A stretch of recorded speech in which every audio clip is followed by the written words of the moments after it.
What is up, Steelers Nation? Thank you so much for jumping on to another episode of All Steelers Talk. I'm Noah Strackbine, joined always by my main man, Jacob Punturi. Find us on youtube.com/All Steelers Talkers. Subscribe anywhere you get your podcast. The Pittsburgh Steelers return from the bye week today, which means we've got actual football to talk about. I'm so excited to dive into the good and the not so good of what transpired today at UPMC Rooney Sports Complex. And then we've got to talk about how the Baltimore Ravens and the Pittsburgh Steelers have the complete opposite records. And still, if you are looking to make some money, the opportunity is very much so there. It's a good one here in the Berg. Shout out to everybody who survived the bye week, including you, my friend. I'll ask after a weekend off.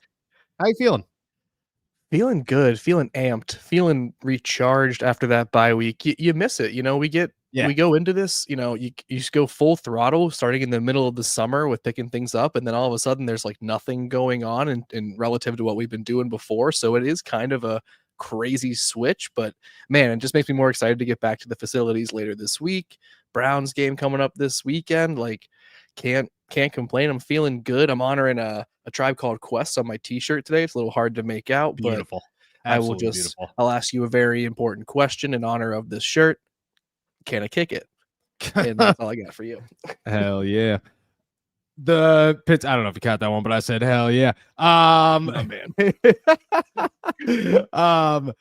Look at the Pittsburgh Steelers needed a week, readjusted from Dublin, as we all did. Now they're on a short week. Cleveland to Cincinnati. They begin their AFC North journey. We're going to dive into that very soon because the AFC North journey begins something. I talked about it on the to go today, and nobody outside of maybe the people in Pittsburgh and a lot of people who told me I jinxed it, which maybe I did, and if I did, we'll get to that later in the season, and that's on me, believe that the Steelers are actually going to pull this thing off. But let's start with the good and the bad from today. The Pittsburgh Steelers started practice once again. Today was their quote-unquote extra day before they begin a normal week tomorrow with Tomlin Tuesday, and then practice Wednesday, Thursday, Friday. The bad. We'll start with the bad. Calvin Austin spoke today. Didn't have much to say, just said he's taking it day by day, is uncertain if he's going to end up on injured reserve. He said that his shoulder injury happened right at the tackle. It didn't happen before or after. Had some pain coming home on the flight, but everything was pretty good. He was riding the high of a victory. Is uncertain how long he's going to miss, but it does not seem likely that he is going to be back on the field today, tomorrow, or in the following days after. He looked pretty rough. He was barely able to move his shoulder, which is not a good sign whatsoever. And after last week of talking about how the Pittsburgh Steelers maybe, just maybe, avoided a massive injury in Calvin Austin, it's now looking the complete opposite. The first time that we get a glance at him is not a good one. I mean, brutal blow for the Pittsburgh Steelers. The complete 180, with the understanding that the Steelers did not do anything on the bye week. We are here. It's Monday. They obviously knew about the situation well before the rest of us. Are you surprised that they approached it or have approached it to this point the way that they have? And do you expect anything to change? Ooh, man, tough question. I'm not surprised. It seems to me, at least based off of, the update from Calvin Austin that you were there for today, that like this has taken them all sort of by surprise, because it does feel so extremely different, almost polar opposite from everything we were hearing, a week ago coming out of the bye week, or going into the bye week, I should say. So I am a little surprised that like this is the direction that it has shifted to so quickly in just a week's time. But maybe it is some type of, it could just speak to the actual injury itself and sort of the complications it could present, and maybe they were hoping that it would progress at a certain rate over the bye week, and it just didn't do that at all. And so then now it puts them in a completely different situation. So yeah, I mean, I don't think anything's going to change anytime soon. If his words were any indication, I think he shouldn't be back anytime soon, and we can't expect him to be back anytime soon, which is For me, I'm extremely discouraged to be even having that take right now because it just kind of puts a huge damper on just sort of the progress that we thought he was making this year. Yeah, I very much so agree. It's a tough situation to be in because the Pittsburgh Steelers, I think viewed it as you said. Hopefully, he was going to be able to progress his way through. It does not look that way. I would not be shocked if Calvin ends up on IR, but at least is going to miss a couple of games. I mean, this does not look like an injury that is, oh, in a couple of days he'll be good. I'm telling you, could barely move his shoulder. And I don't know the diagnosis. He didn't give his diagnosis. He just simply said, I'm taking it day by day. And after the third, I'm taking it day by day. That's usually when I get the sense of it's bad enough he doesn't want to talk about it. And at the same time, he's not going to give any information up because he knows it's not a good situation. What's your guess? Who's your guess on the guy that has the biggest impact with him out? Here's my hopeful take. We'll start Monday off with some optimism, right? I hope more than anything that this is a reintroduction of Pat Freiermuth into being a more important part of the Pittsburgh Steelers offense. Do I have an answer as to how that can happen immediately? Unfortunately, no. I wish I had something better to say, like, now they finally can do these plays that are just tailored to Pat Freiermuth. I don't know if that's going to happen, but they have a actually shockingly glaring hole that you cannot avoid and is just kind of scary to discuss. And the more you discuss it, the scarier it becomes. They need to surround Aaron Rodgers with better options moving forward, especially if Calvin Austin is going to miss a few games or ends up on IR, like is very much a possibility. So if that leads to Pat Freiermuth getting more snaps, great. I'd love to see him contribute more to the offense, but I think in absent of that, I think we're going to see more Scotty Miller, and we're going to probably have to see more of Roman Wilson unless some sort of outside addition comes into the roster. But in the meantime, those are your three guys that are going to be called upon more in this game against the Browns, and then that quick turnaround against the Bengals. Yeah, do you feel differently? No, I'm guessing it's going to be a lot of Scotty Miller. I'm guessing we are getting a heavy dose of some Miller time out there for the Pittsburgh Steelers. And I'm not very optimistic about that situation, but it's the truth of it is that the Steelers are going to lean on Ben Skoranek, who I think Ben could be a guy that catches 3 passes a game for 35 yards, and sure, that's not good. But it's not bad. It's not the worst thing in the world. And then I think Scotty has more potential than we want to give him. And I don't think he fills the hole the way that people are saying, but I don't know. I think it's out there. I think there's I think it's out there. Before we move on from Calvin Austin and the injury, I do have one crazy trade question that I want to toss your way. The reports emerged over the weekend, I don't know if you caught these, that teams are interested once again in Chris Olave, who is on the table now. Do you think the Steelers are one of those teams? Sure. Yeah. I mean, they have to be, right? Like this. Sure.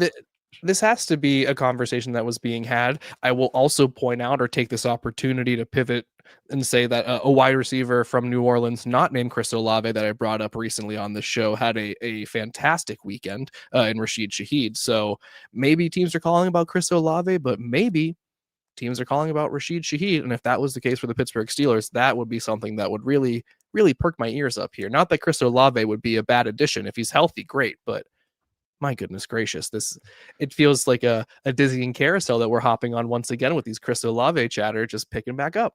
No, I very much so agree. And I was going to save the conversation of Rashid for tomorrow, but I like that. I like that that's where we went here because that's the guy I'd be calling about too. I think he looks great. He's significantly cheaper. You don't have to worry about a big contract. He's got to be getting his way out of there. And he is the opposite of what you're looking for. Chris Olave and DK Metcalf play a lot of similar situation football. Calvin Austin's different. Rashid, that's a guy that you just throw it deep. You know what I mean? He's your go ball, and you don't have a go ball right now. I feel like that's a good one. Like that's a move that if I'm looking right now, it's an under the radar. Why don't you make a phone call situation? Because I think somebody's going to call and make that call, or somebody's going to try and make that call. If you're the Steelers, he's going to be cheaper than a Chris Olave. You could get him for a mid-round pick, and I'm talking a late mid-round pick with ease. And I think production-wise, I think he's got so much. I mean, this dude's worked with a banged-up Derek Carr and then literally nobody's.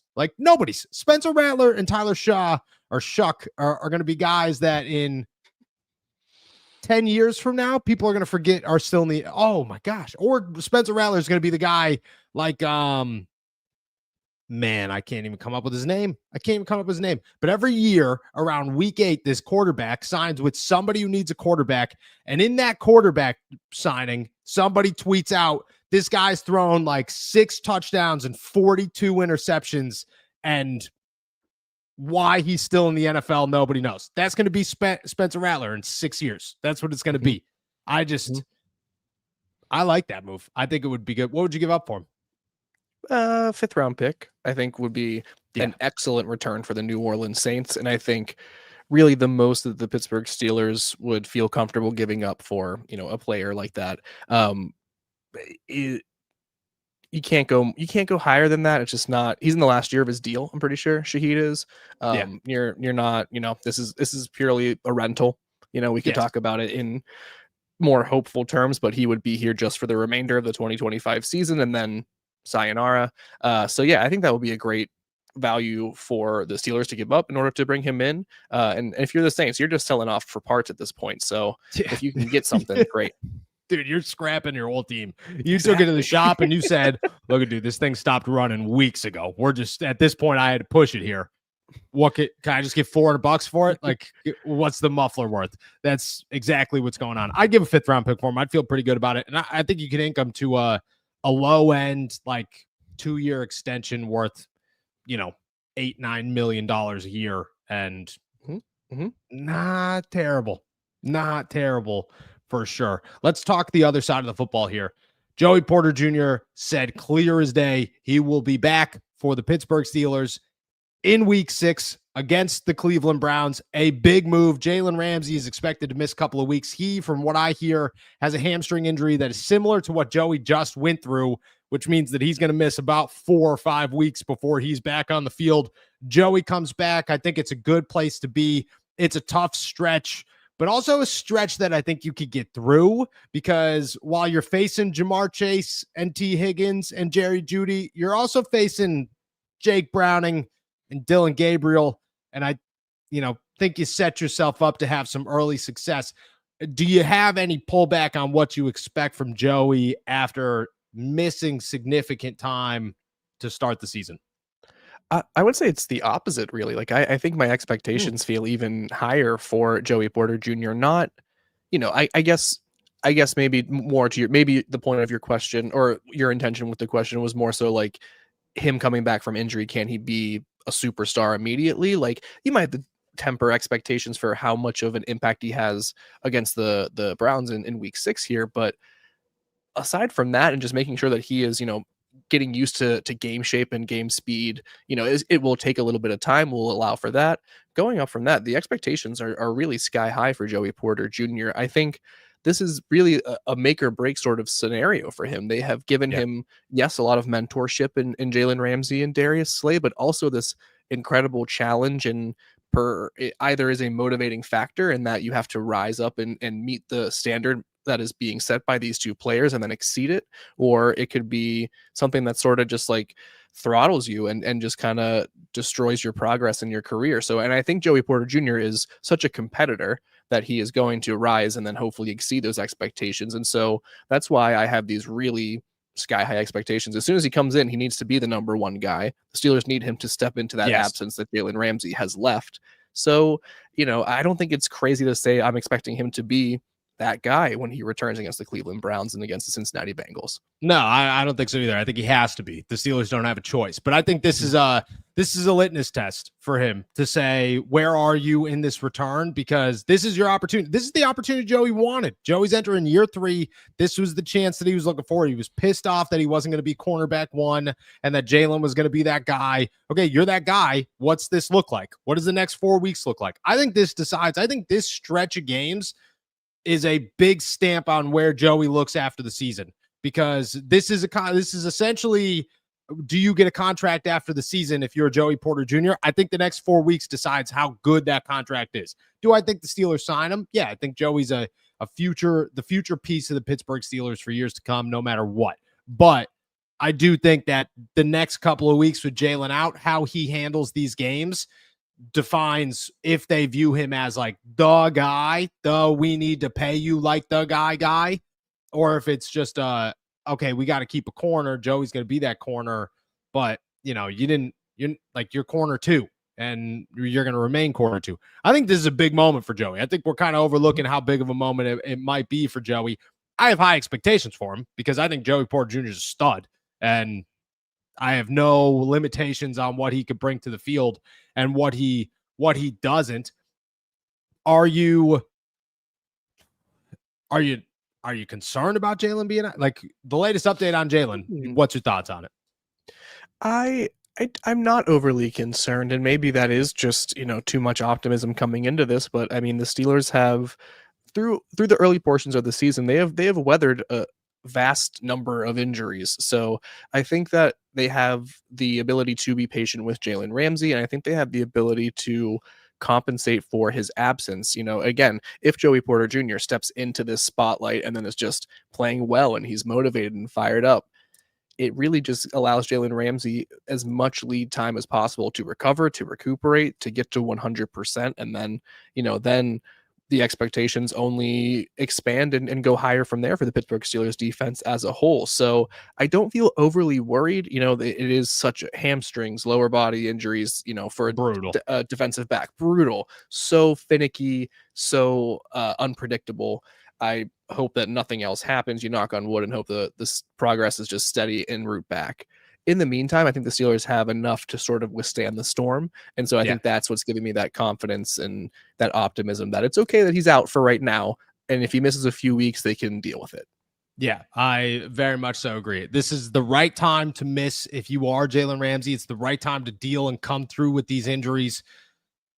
And I think the Steelers are going to be just fine as they work their way through them. Let's pivot here and talk about a situation in the AFC North right now that leans heavily in the Pittsburgh Steelers' favor, unless you ask Vegas, because Vegas is either hammered because they had the week off, the Pittsburgh Steelers guys did, and nobody bothered to update the odds, or they know something we don't, and things are about to get crazy. There's always the script writer, the NFL's rigged, the conspiracy theorists that I hear them all the time, dude.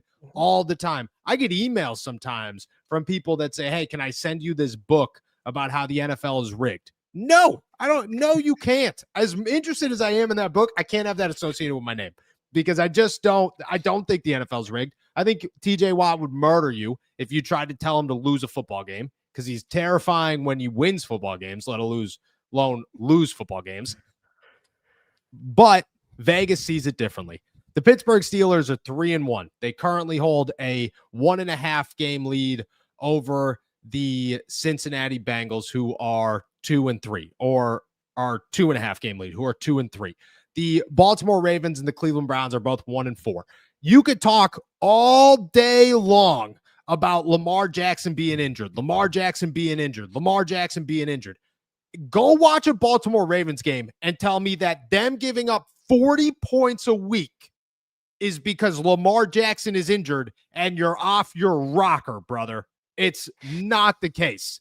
It is not even close to Lamar Jackson being out's fault that the Baltimore Ravens are as bad of a football team as they are. The Cleveland Browns are already 2 quarterbacks in. Chances are they're 3 by week 8, week 9. The Cincinnati Bengals are about to be 3 quarterbacks in because Jake Browning had his magical week and it's over. But again, if you ask Vegas, this is the rundown right now. The Cleveland Browns have plus 1,800 odds to win the AFC North. The Cincinnati Bengals have plus 1,100 odds to win the AFC North. This is all courtesy of ESPN Bet. The Pittsburgh Steelers have plus 140 odds to win the AFC North, and they trail the Baltimore Ravens, who still today, as of 20 minutes before we got on the show, hold minus 110 odds to win the division. Is Vegas drunk, my friend? Or are we missing something ginormous here that tells us The Steelers are not only just going to collapse, but they are going to collapse in historic fashion because for those of you who do not know, since 2002, when the Houston Texans added themselves to the league and it became 32 teams in the National Football League, 126 teams have started 1-4. 10 of them, 10 have made the playoffs since that time. That does not include this season, obviously. I mean, I will ask again, is Vegas drunk or are we missing something? We need to make sure Vegas has a cup of water, you know? We need to make sure Vegas maybe just takes a seat for a little bit because this is absurd. This is wildness. This is ridiculousness. Derrick Henry hasn't rushed for over 100 yards in a game since the first game of the week or the season, excuse me. 4 straight 50-yard and under performances from the best running back since Adrian Peterson. The offensive line awful. Don't have their MVP quarterback.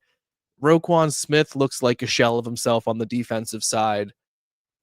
What about this 1-4 team is AFC North division leading material right now? I mean, I don't know. I got to watch a lot of football this weekend because the Steelers weren't playing. A lot of football besides Pittsburgh because the Steelers weren't playing. And I tell you what, Ravens weren't impressive to watch in the slightest. Not one part of that game is impressive.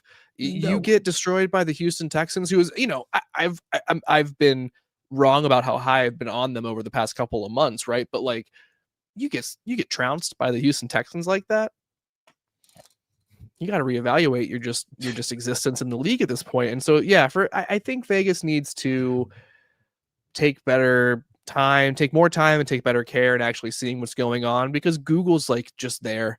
And I know they make the odds, they write the script, but that just doesn't, the math isn't mathing for me. I don't get how that happened at all. Noah, I really don't. Dude, it makes zero, and I mean 0 sense. And it's across the board. FanDuel's got them at -110 with the Steelers at +130. ESPN bets got them at +140.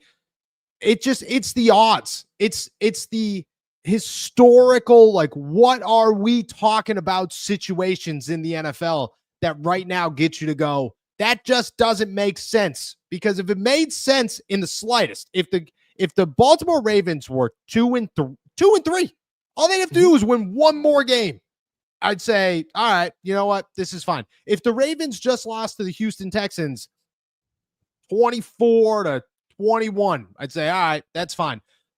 The Baltimore Ravens have given up less than 35 points once all season long. One time. That's not Lamar Jackson's doing. He's not on the defensive side of the ball sucking. It's everybody else. And meanwhile, you're without Marlon Humphrey. You're without Kyle Hamilton. You're without Justin, whatever his last name is. I'm terrible with last names. They're not there. You don't have a defense right now. Derrick Henry is potentially washed, which sucks because he's on my fantasy football team.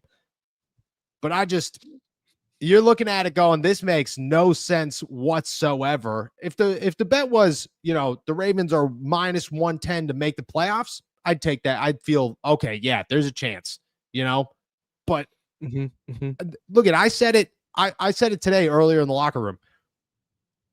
Aaron Rodgers could go down, which is what I'm assuming Vegas believes here. Aaron Rodgers could go down and miss a significant chunk of this season. And I still feel confident that Mason Rudolph would be able to lead the Pittsburgh Steelers well enough to just keep the lead in the AFC North. I'm not saying he's going to win a Super Bowl, but I'm saying all you got to do is, because let's be honest, the Bengals are not winning the AFC North. They're just going to get worse from here on out. The Browns are already, that's done. It's over. It was over before it started. It was a good time. We had fun. A lot of laughs about Shedeur Sanders and Joey Flacco. It's Dylan Gabriel time, and it's going to get bad fast. To keep a 3-game lead over the Baltimore Ravens, and that's if you don't climb to a 5-game lead in the next 2 weeks when you play the Cleveland Browns and the Cincinnati Bengals. I mean, I just trust that Mason could do that. It does not make any sense whatsoever. But if you are a degenerate It is your time to pretend. This is not gambling advice. No. It is your time to potentially say, maybe I should look at that. Maybe I should check that one out. See what's going down. And as a degenerate, yes, I will be placing a bet on that after. And this is not gambling advice, but yes, I will be placing a bet on that as soon as this podcast ended, and was going to do it beforehand. But I told you, all right, we'll do it afterwards. This is what I told you, Jacob. Wild times, my friend. Wild times. I gotta love it. You gotta love it. All right. With that said, that's everything on our agenda.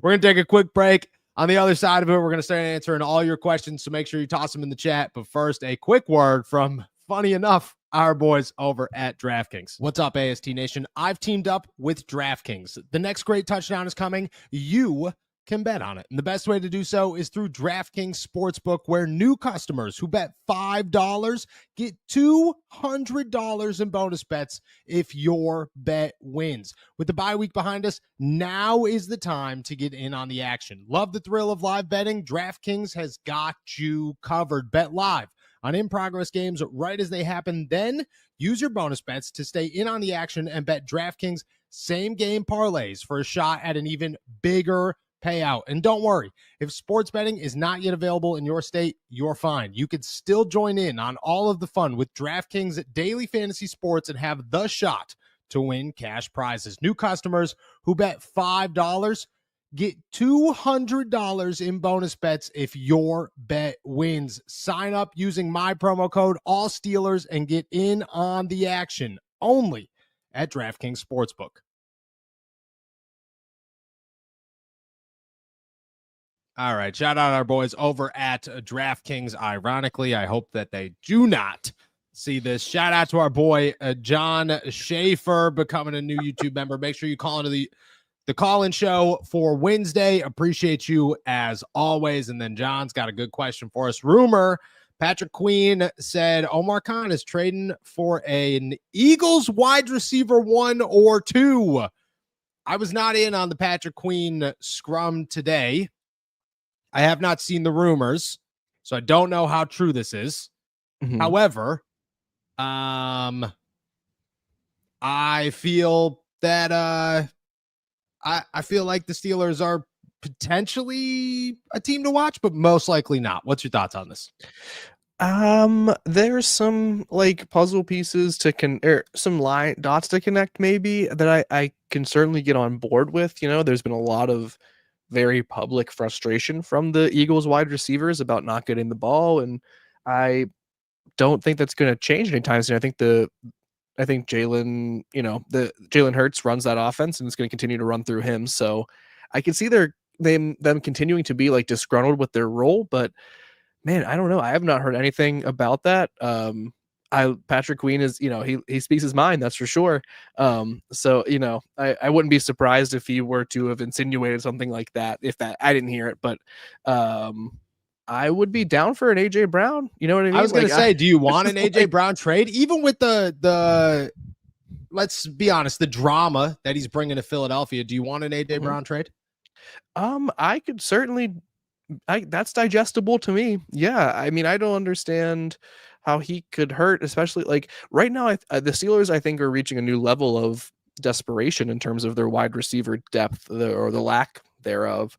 And so if you can take advantage of a worsening situation somewhere else in the NFL to acquire a really strong talent, sure. Yes, there's a lot of tension and drama over in our city on the eastern side of the state here, but AJ Brown, Super Bowl winner, elite wide receiver, like I can deal with the headaches for a little bit there. We're not talking about just like our favorite X wide receiver George Pickens, where it's just like headaches and then there's no greater reward. Like you're talking about AJ Brown.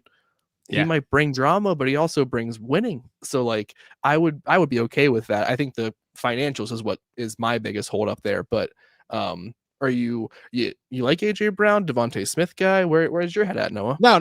It's AJ Brown. It's easy AJ Brown. I think Devontae Smith's a really good wide receiver, but I think between the two, you obviously want AJ Brown. I mean, that guy's an absolute stud of a wide receiver that plays exactly what the Steelers are looking for in physicality. My only issue is there is a lot of drama there. He does like to speak his mind. Sometimes he speaks his mind in ways that are not great, not super great. And I feel like it causes a lot of issues. You know what I'm saying? Like this, sometimes this guy says some things where you're going, it's week 4. You just lost your first game and you and your quarterback are already beefing. I just don't understand what's going on here. I don't think the Steelers are necessarily looking for that. He's George Pickens, but vocal, which is not great.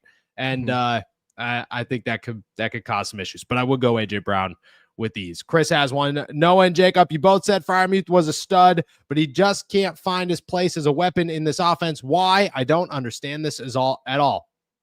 I think the answer here is really easy. It's because Jonnu Smith's here, and Jonnu Smith is the guy that's playing over Pat Freiermuth, and they are competing. Everybody says Darnell Washington and Connor Hayward. We've said this numerous times. It's not Darnell Washington and Connor Hayward that Pat Freiermuth's competing with. It's Jonnu Smith, because they play the same role. Pat and Darnell do not. Pat and Connor Hayward do not. It's Pat versus Jonnu.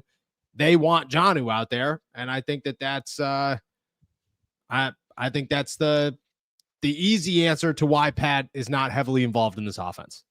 Yeah, I think we were all fooled. We were all duped. I think we all thought going into the season that they would have a specific individual carved out role for both Jonnu Smith and Pat Freiermuth, but it just seems that what they want that number 1 tight end to do is just exclusive to one player. Like, it's just one track. It's just one role. So unless they can magically expand that or break that out or find different ways to do that, they just continue to prefer and choose Jonnu Smith in those moments where they want that number 1 tight end option as the primary passing target or as the primary option on the field. So it stinks because, you got Pat Freiermuth making $12 million a year, very, very capable, but continues to fall further and further out of the offensive plan. So I don't understand it at all as well. Do you think that Pat is involved? Do you think Jonnu's a long-term answer here? Or do you think Pat is the long-term solution still? I gotta imagine that the contract of Pat Freiermuth suggests that he is the long-term solution, the long-term answer. Jonnu Smith got more guaranteed money for this year than I think next year his contract is also on the books for. So just to be very simplistic about it, I got to imagine the guy who has an extra year on his contract and is a couple years younger is probably who the team views as a long-term solution. But in the meantime, they certainly don't mind giving him a back seat, it seems. No, I agree. And I think that next year's contract with Jonnu makes things interesting, because if you extend him past that, which is possible, I think the door is wide open for Pat to no longer be a Pittsburgh Steelers, which is also crazy because I think Pat's a very good wide receiving option at tight end. I just think it's a very strange situation. Respect the Roonies. I dropped $200 on plus 600 odds before the season started for the Steelers. Well, it's looking good, my friend. It is looking good. I know people who are the degenerates of degenerates. It's a rough situation. And sports writers are the heaviest of degenerates, who contemplated all year, all offseason, am I going to take the Steelers over under 8.5 games? Is it going to happen? And I haven't seen him in 2 weeks. I'm curious to know how upset he actually is. But respect to the Roonies is feeling good. It's feeling good. That's shout out, my guy. Hope it holds through. Hope it hits. Hope it hits. Hope it hits. Benny's got a message for you, my friend. And shout out to Benny as our newest YouTube subscriber. Yeah. Benny, Jacob, it's Benny the Third. I told Jude and my dad I'm a big fan. Didn't realize I was following you all this time. We got some loving in the house here. We got some love in the house. Benny 3, my man. This is my mom's husband's son, Benny. Shout dropping in. Guy. Let me give another shout out. Thank you, Benny. You're the man. Hope you're doing well. Looking forward to seeing you soon. If you are looking for an incredible musician, incredible vocalist, Benny Benack III, my man, is unreal. Look him up, listen to him, follow him. Incredible. Thanks for dropping by, buddy. Much love to you. And I hope, again, can't wait to see you soon. My guy. Shout out to you, Benny. You got a new fan in me as well. Michelle, I don't know the stat, but from just looking at Pat, it looks like he's dropping more passes than he's catching. And if so, could that be causing them to not use him as much? I'm not. I mean, we can look it up as we're sitting here, but I don't think Pat has a large number of drops this season. Targets and receptions is not what you're like looking for in terms of drops. There's an actual stat for drops every year, and I don't think Pat. I think Pat has one drop on the season, and I'm not 100% on that, but yeah, if Google decides to load, I'm here for it. He has not recorded any drops in 2025. A lot of times targets and receptions get skewed like that, but that's not the case. I mean, Aaron Rodgers could throw it 7 yards above Pat Fryermuth's head, and if it's in Pat's direction, that's a target. So if Calvin Austin runs in front of Pat and it's intercepted because that happened, that's still a target to Pat. So Pat's not dropping any passes. His one big issue was the pump block, but I still think Pat is, Pat's a guy that's got a relationship with Aaron that they seem to be pretty tight. I don't expect that to be the case. I think honestly it just comes down to the offense is not built for two receiving tight ends the way that they wanted it to be. And because of that, Pat's not out there. And when they run the ball, they need every single big man they have on the field. So Pat's not out there then either. I just think it limits what he's actually capable of doing. Yeah. Yeah. I mean, I guess my only question now or consideration is like, is the leadership value that Pat Fryermuth brings, because he is, at least by my estimation, like the unequivocal leader of the tight ends room, like, is that like what he's bringing to the table at this point for the rest of the year? Like, if they're not going to introduce him more into the offense, like what is the role of this player here? And I don't mean to be so dramatic or somber about it, but it just seems very defeating of a course that we're on right now with Pat Fryermuth. No, that's exactly it. It just doesn't make little sense. And it leads you to feel that he's kind of being pushed out, and you don't want him to be pushed out, but that's the vibe. That's the feel that you're kind of getting in this situation. Chris has another one here. I would rather trade for Jacoby Myers over Rashid Shaheed or Chris Olave. Your thoughts on this? I like Jacoby Myers. I've long liked Jacoby Myers. I think the bigger issue here is that he is going to command somewhere north of $20 million on whatever his next contract is, and whoever acquires him will be the team that gives him that contract. So, while I'm hypothetically great with keeping AJ Brown's gigantic cap number around in that hypothetical, I'm less inclined to do that with Jacoby Myers because you're just not getting the same sort of value in return. Rashid Shaheed is still that guy out of those three you just listed there because financially it makes the most sense, least injury history, and has that crazy different explosive element than any of these other two players have.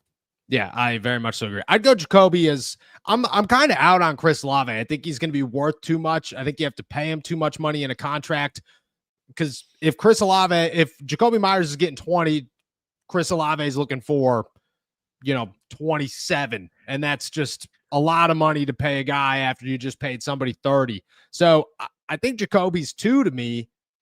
Chris Olave, as crazy as that seems, is 3. Now, if you went out and traded for Chris Olave, I wouldn't be like, bad move. Can't believe the Steelers did this. I'd be like, that's a great trade.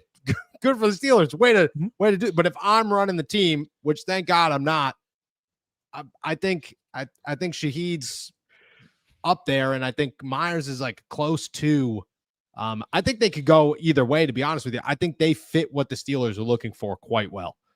Respect the Rooney's chances. The Bills game determines the number 1 seed between us. As of right now, it does. As of right now, that's what's happening. Unless the Jacksonville Jaguars continue to do what they're doing, because if anybody's checked the standings, they're also 3-1, which I think is the sneakiest 3-1 team in the NFL that nobody's talking about for some reason. The Steelers are 3-1, and people are acting like they have already won the Super Bowl or the AFC North. I mean, what lunatic puts out a podcast about how the Steelers have pretty much already won the AFC North? I did that this morning. And the Jaguars are 3-1 and not a soul's talking about it. So I would say maybe. I'll ask this question. what needs to happen between now and Buffalo for you to believe that they could actually pull that off? Wow. Okay, I'll give you, if they bring in another wide receiver that feels that Hmm. uh let's say fills that void in a satisfactory way, right? Don't want to put an exact player on it.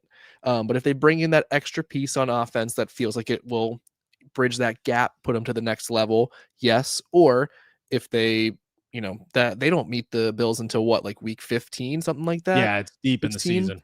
they'd have to, they'd have to mirror those record predictions, those updated ones that you and I went through recently, where we had them going something absolutely ridiculous, like 9-1, 10-1, Yes. coming out of the bye week. If they are able to go on a very hot run, catch fire, and sort of not look back coming out of the bye week, then I think, yeah, you're heading in there saying this team we have to believe what we're seeing more than just waiting for them to collapse. So it's, it's not just one thing, but they have to just catch fire here and they have to put together more wins. Is there one specific thing that I'm missing here that would kind of No, be the difference maker?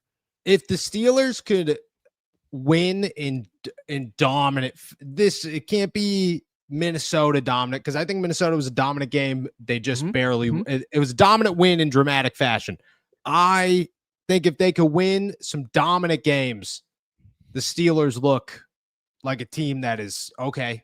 It doesn't matter who they're by, but if you just prove like, oh, the Steelers are a tier above most of the teams that they're playing, that's when the conversation of like, yeah, this is real becomes a thing. And I think at that point, I'm willing to say, if the records say it, maybe this could be the case. That needs to happen, Mm. but a lot needs to happen. But I do think it's there. Go ahead, you got thoughts? Let me ask you, can they be wins just like that Minnesota Vikings one you just described? Like, can they be No. where like they have to be decisive both in scoreboard Decisive and wins. performance? You have to prove between now and Buffalo, and it doesn't have to be every week, but it's got to be multiple weeks, that between now and Buffalo, you are a tier ahead in the NFL. Because Buffalo's a tier ahead. I get it that they just lost to New England last night, but Buffalo's a tier ahead, and they prove it constantly. The Steelers need to prove they're a tier ahead. They are the next tier up. They're not just your middle of the pack good team. They're a dangerous team. That's what they need to prove. Can't be Minnesota's a great win, but it was a great win in dramatic fashion. You got to have some great dominant wins that just come where it's like people are leaving in the fourth quarter because this is boring. That's what they need to have. A couple of those between now and then. And the possibility is there for sure. James, am I a bad neighbor for leaving a terrible towel on my neighbor's Halloween decorations? He's a Bengals fan. No. I think it's friendly banter between neighbors. I think if you show up tomorrow, I think if you wake up tomorrow morning and your house is teepeed in black and orange toilet paper, it's all fun and games. It's all fun and games until somebody throws a Bengal head through a window. And until then, put as many terrible towels out there as you want. Play Renegade every day. He did it again. He threw the Bengal tiger through the window, honey. He threw the whole Bengal tiger. Until that happens, I think you're fine. I think it's all fun and games. And great neighbor in the city of Pittsburgh. You can't expect anything. Now, if your neighbor hates you, yeah, maybe there's a chance your tires get slashed. You know what I mean? Small one, but this is Pittsburgh. Yinzers are nuts. We love them. Chris, crazy question. With our jumbo tight end sets, do you think we should mix in some goal line wildcat sets with Jaylen Warren running it? Thoughts? Yeah, for sure. I loved the wildcat.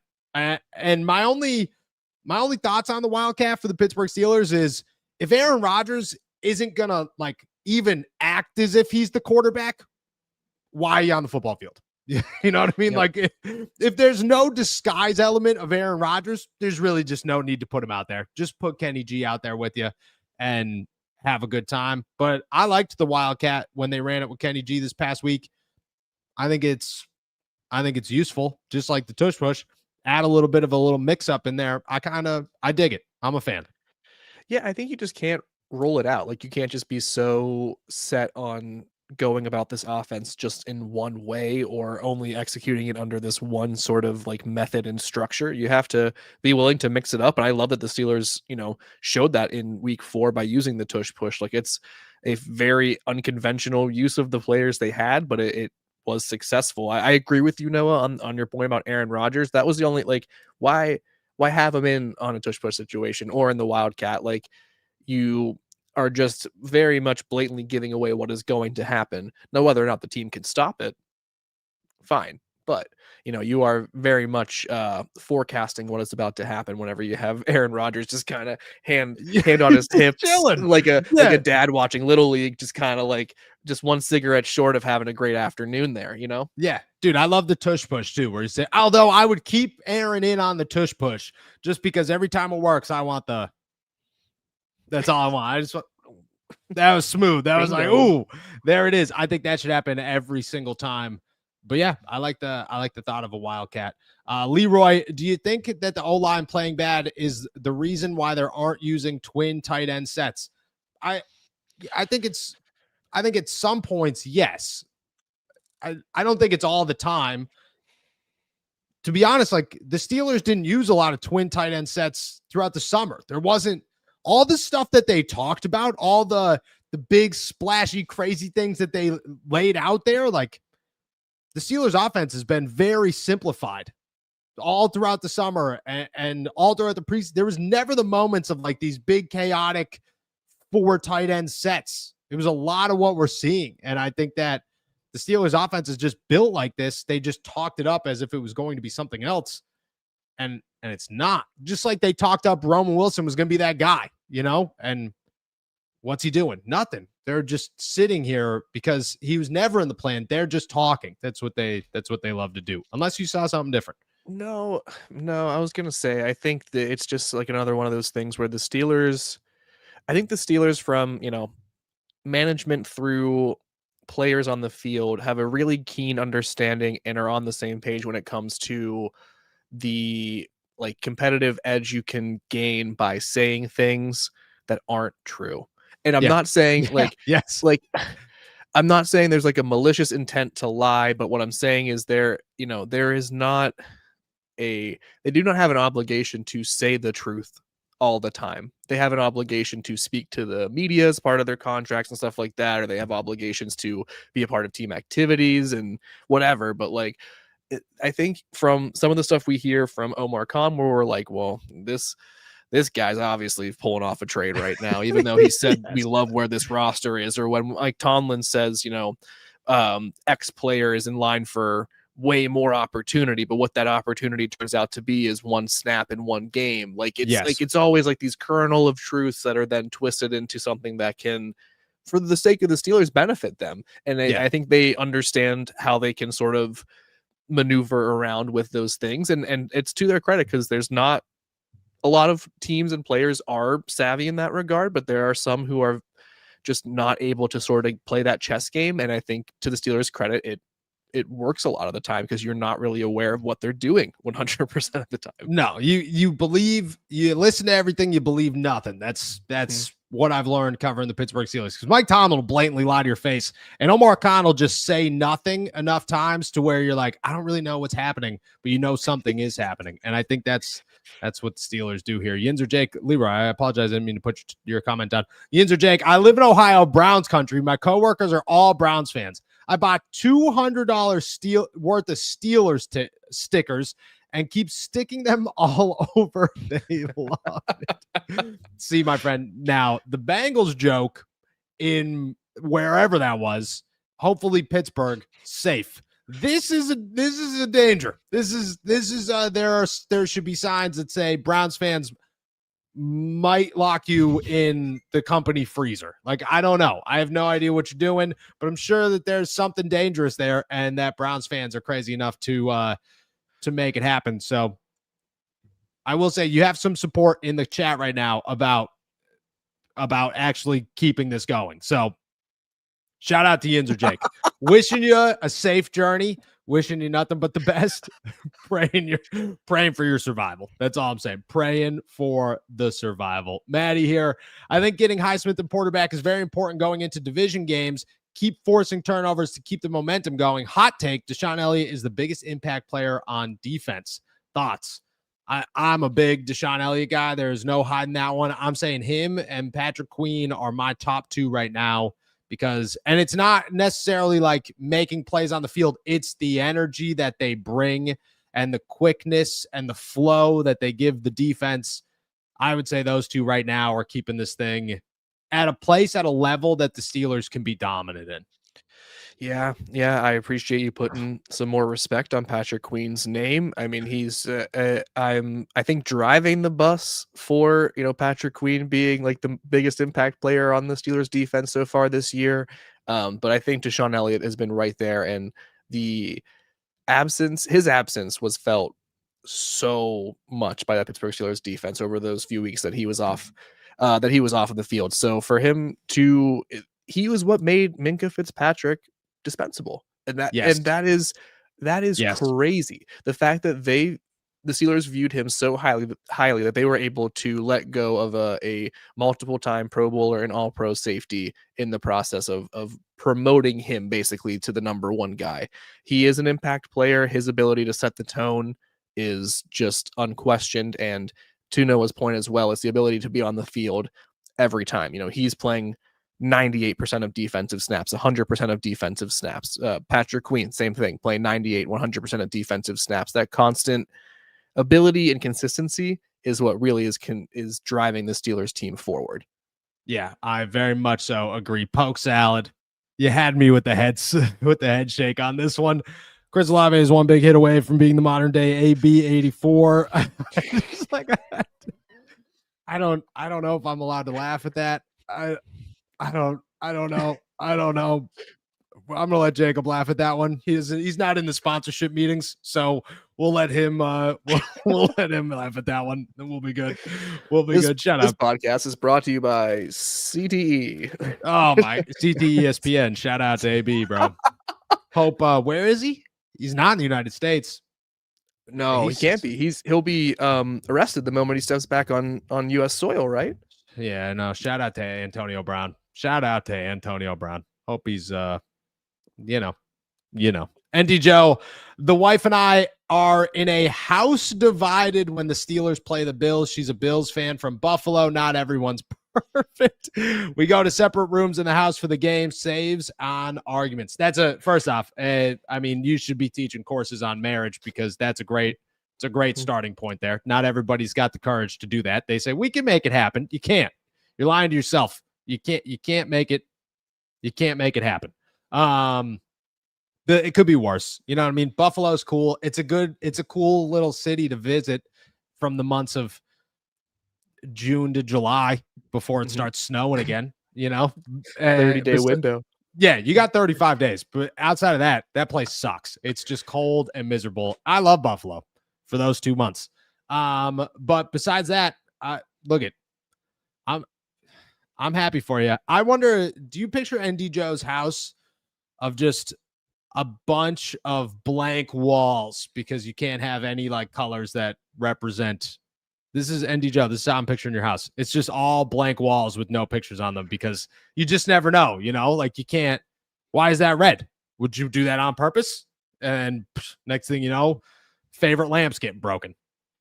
I've seen a Christmas Story. I am picturing it being all gray beige walls, something like that.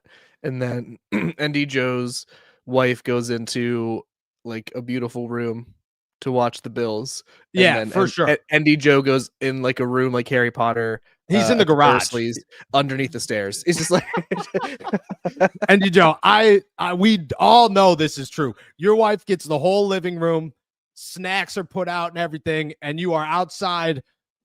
You flip out your folding chair, your little lawn chair. You set it down. Your TV's this big. You turn it on, and you got a case of beer next to you for 4 hours. And I honestly, I hope that's the truth. I hope that, because that sounds like a good time. You know what I mean? Yeah. How you spend your wife's in the house. It's Bill's Sunday. Can't go inside. Can't go to. I'll go back. And then if they win, you leave. Like you just get she just from the window, here's your car turn on, and you pull out of the driveway because you can't come back in the house for a couple hours. You can't do it. I love it, dude. Shout out to Andy Joe for this one. Great conversation. James, I live in Ohio in south of Cleveland, living in enemies camp. For your information, I want Ohio State's wide receiver Tate. Oh, I mean, the dude's an absolute stud. An absolute stud. James is okay. So knowing this, James, let's go back. We got to make sure here that, yeah, James, I'm going to be honest with you. This is now becoming very dangerous that you're leaving terrible towels on your neighbor's decorations. Just tossing it out there. Yeah, not great. It was fine. Now it's very scary. Also, Ohio State's wide receiver core is ridiculous. I love Tate, and I think that if the Steelers go non-quarterback first round, would you go tackle or would you go wide receiver? What's your expectation?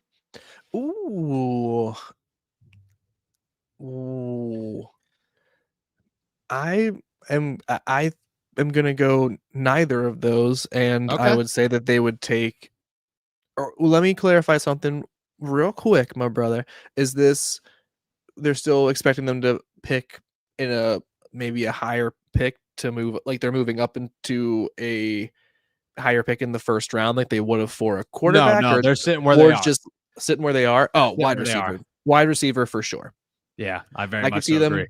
I could see them going up and getting like a top corner or safety or in one of those like higher picks if that was the case and it wasn't a quarterback. But no, if they're sitting at like 20 to 32, somewhere in that range where they typically are, they're going to get one of those incredible wide receivers. Yeah, I very much so agree. Cody Silva, I don't have anything to say. Just love the show. He's also, I've been watching this show for so long. I remember when it was you and Steven Thompson. Me and Steven just had a long conversation the other day. First time we caught up, and honestly, a couple of months we ran into each other in the facility and just sat. I didn't even go in the locker room. I missed a whole day of locker room because me and him were just bullshitting. So shout out to Steven. Shout out to Cody, man. My guy. Appreciate the support the whole time. For sure. Ernie Jones. How's Alex Highsmith? Door is open for him to return this week, which I think is huge. We should have more tomorrow and then a lot more on Wednesday, depending on if he's going to fully participate in practice. I think that'll be the sign.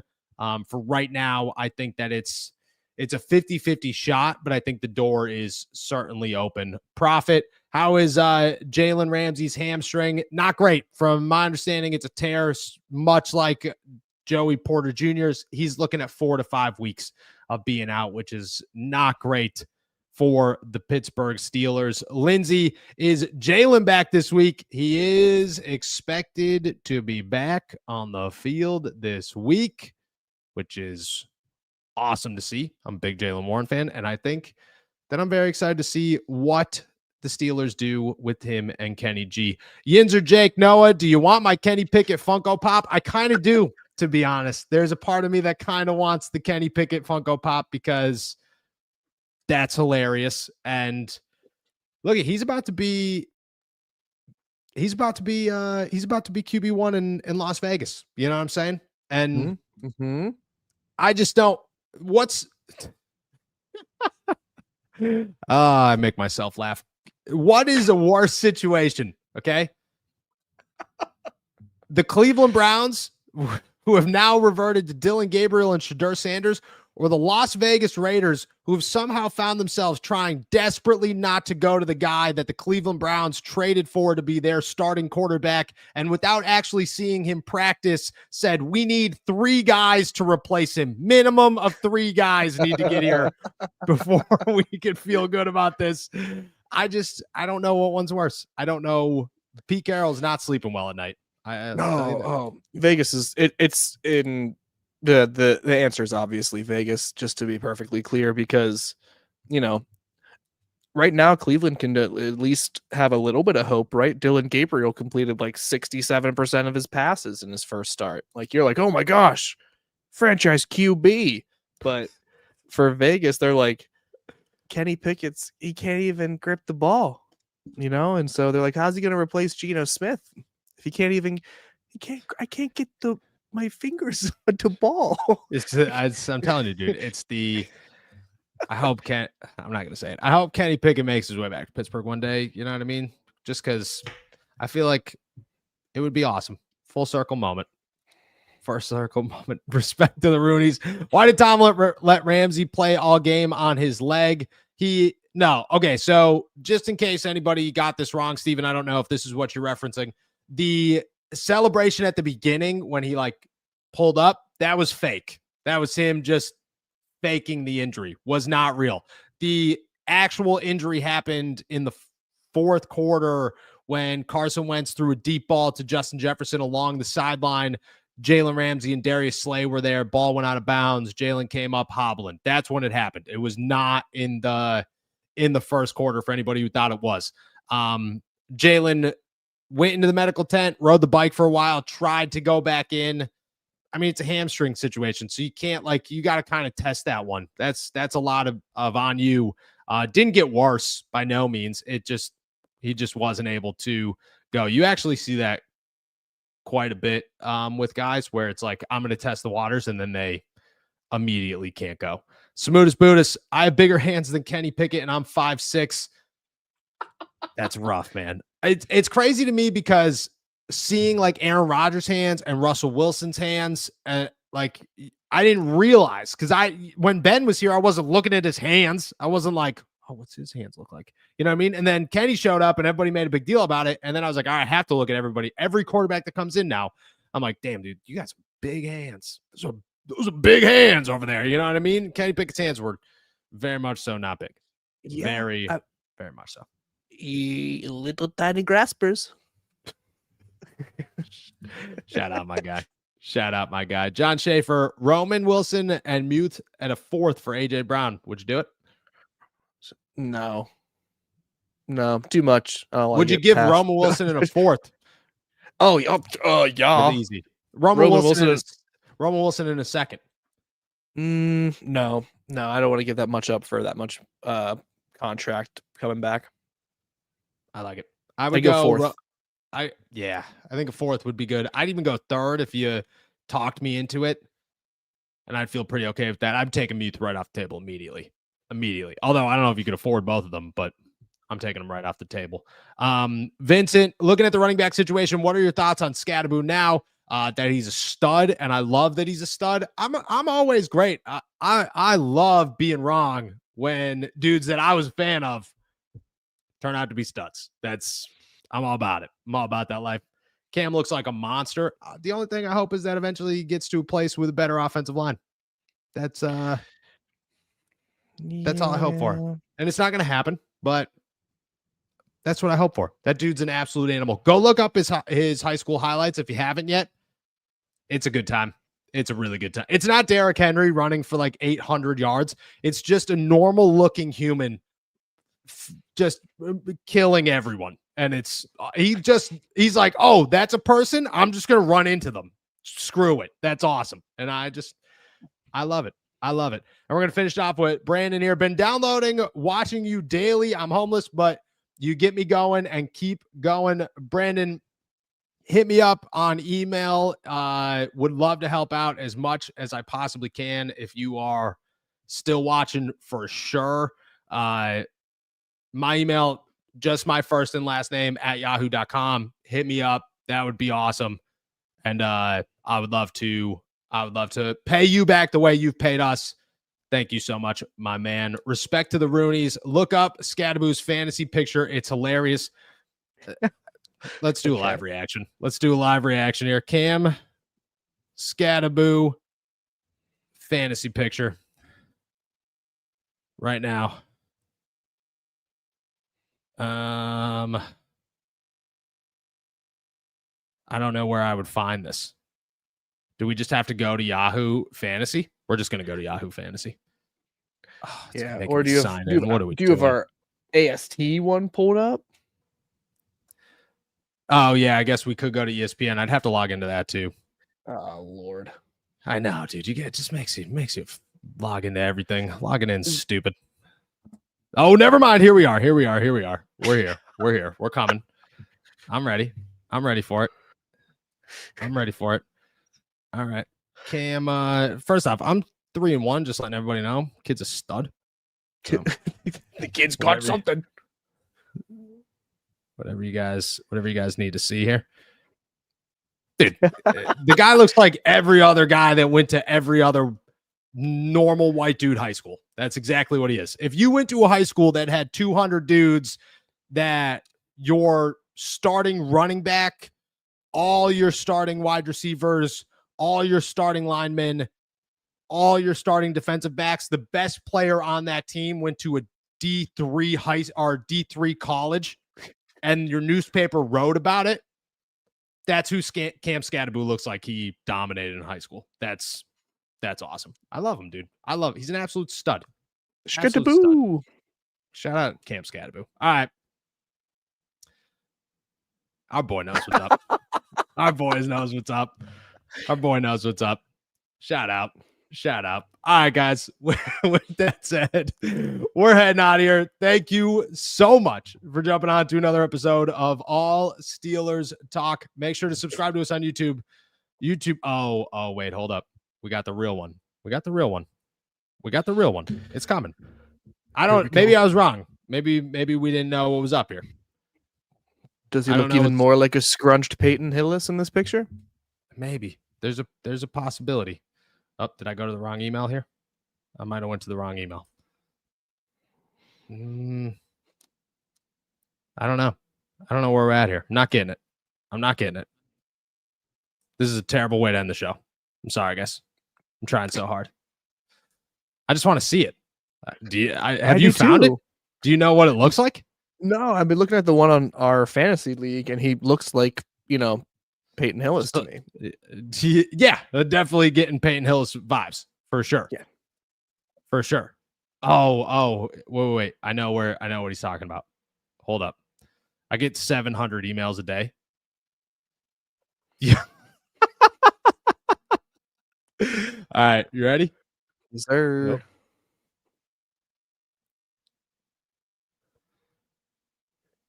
Oh, are you ready? I don't think you're ready. I don't think I don't think you're ready. You ready for this? Mm-hmm. Is everybody ready for this? Is it there? Oh, it's not there. What's happening? Oh, wait. There it is. Can you see it? Is that his face? Is in the corner? Face, dude. What is happening right now? I don't. How did they get that? Oh, gosh. What's happening? There it is. There it is. So awesome. Shout out my guy, Stephen Corfield, man. That was awesome. What a beautiful way to end the show, if we're going to be honest. What an absolutely beautiful way. Amazing. To end this bad boy. All right. With that said, guys, we're heading out of here. Thank you so much for jumping on to another episode of All Steelers Talk. Make sure to subscribe to us on YouTube, youtube.com/All Steelers Talk. Make sure to subscribe to us anywhere you get your podcasts. And as always, find all our work at si.com/NFL/Steelers. With that said, we'll be back tomorrow. Until then, enjoy another beautiful day in the Berg.